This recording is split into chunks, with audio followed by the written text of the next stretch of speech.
આ સાહેબ AU bank માંથી આવ્યા છે, જે ક્રેડિટ કાર્ડ કાઢે છે, જે ભાવનગરના છે. તો આપણી શોપે આવ્યા છે, તો કસ્ટમરની માટે આપણે ભાઈને રિક્વેસ્ટ કરી છે કે કાલે અહીંયા રોકાય.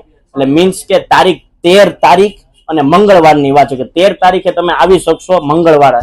તો તમારે ક્રેડિટ કાર્ડ કઢાવવું હોય તો અહીંયા મુલાકાત લ્યો 13 તારીખે સવારના 10 થી સાંજના 6 વાગ્યા સુધી આ સાહેબ રોકાવાના છે 13 તારીખને મંગળવાર. તો એની માટે શું શું ડોક્યુમેન્ટ જોશે સાહેબને જ પૂછે. શું જોશે સાહેબ ક્રેડિટ કાર્ડમાં ડોક્યુમેન્ટ? પહેલા તો બધાને નમસ્કાર. હું AU small finance bank Bhavnagar branch, Amit Boricha નામ છે મારું. આપણે અત્યારે વેરિયસ ટાઈપના ક્રેડિટ કાર્ડ રાખીએ છીએ અને લાઈફ ટાઈમ ફ્રી કાર્ડ છે સેલેરીડ વ્યક્તિઓ માટે. તો જેમની પાસે સારી સેલેરી સ્લીપ હોય, કંપનીનો આઈડી કાર્ડ હોય કે ઓફિશિયલ મેલ આઈડી હોય, જેમનો સિબિલ સારો હોય, અધર બેંકના કોઈ ક્રેડિટ કાર્ડ વાપરતા હોય, એમના માટે આપણા બેંક તરફથી વેરિયસ ક્રેડિટ કાર્ડ પ્રોસેસ છે અને ટોટલી આપણે ડિજિટલ પ્રોસેસ છે. ડિજિટલ પ્રોસેસમાં ટેબની અંદર પ્રોસેસ છે, એટલે બાયોમેટ્રિકની પ્રોસેસ છે.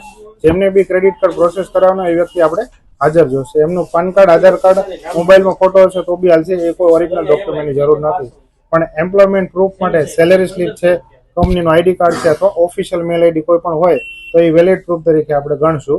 જેમ કે ફોર્મ 16 હોય કોઈની પાસે તો ફોર્મ 16 બી ચાલશે, પણ મૂળ એમ્પ્લોયમેન્ટ પ્રૂફ ફરજિયાત છે. તો કાલે આવો, વહેલી તકે લાભ લો ક્રેડિટ કાર્ડનો, કારણ કે લાઈફ ટાઈમ ફ્રી છે અને બેંક વેરિયસ પ્રકારના ક્રેડિટ કાર્ડ આપે છે, બેનિફિટ સારા આપે છે. ઓલરેડી ઓપ્પો, વિવો, એમઆઈ ઘણા બધા સ્ટોર ઉપર ઓફર હોય છે આપણી, તો એનો લાભ મળે.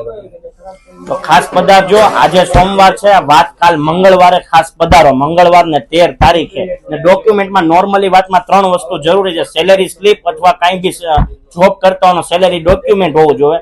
આધાર કાર્ડ, પાન કાર્ડ નો ફોટો હશે તો બી ચાલશે. ડોક્યુમેન્ટ ક્યાંય પણ નું હોય, રાજુલાનું હોય, આઉટ ઓફ સ્ટેટ નું હોય, મુંબઈનું હોય કે મહારાષ્ટ્રનું હોય, ક્યાંય બી નું હોય તો પણ ચાલશે. ડોક્યુમેન્ટની કોઈ રિક્વાયરમેન્ટ નથી, પ્રોપર ડોક્યુમેન્ટ. ભાઈને એડ કરીશ એક વાત કે કોઈનું આધાર કાર્ડમાં એડ્રેસ કદાચ મહુવાનું હોય કે રાજુલા કે XYZ કોઈ પણ લોકેશન હોય તો આપણે વગર એડ્રેસ પ્રૂફે એડ્રેસ ચેન્જ કરી શકીએ છીએ. અધરવાઇઝ તમારા આધાર કાર્ડમાં એડ્રેસ રાજુલાનું હોય પણ રહેતા તમે મહુવા આવો છો તો મહુવાનું એડ્રેસ તમે વગર પ્રૂફે લખાવી શકશો.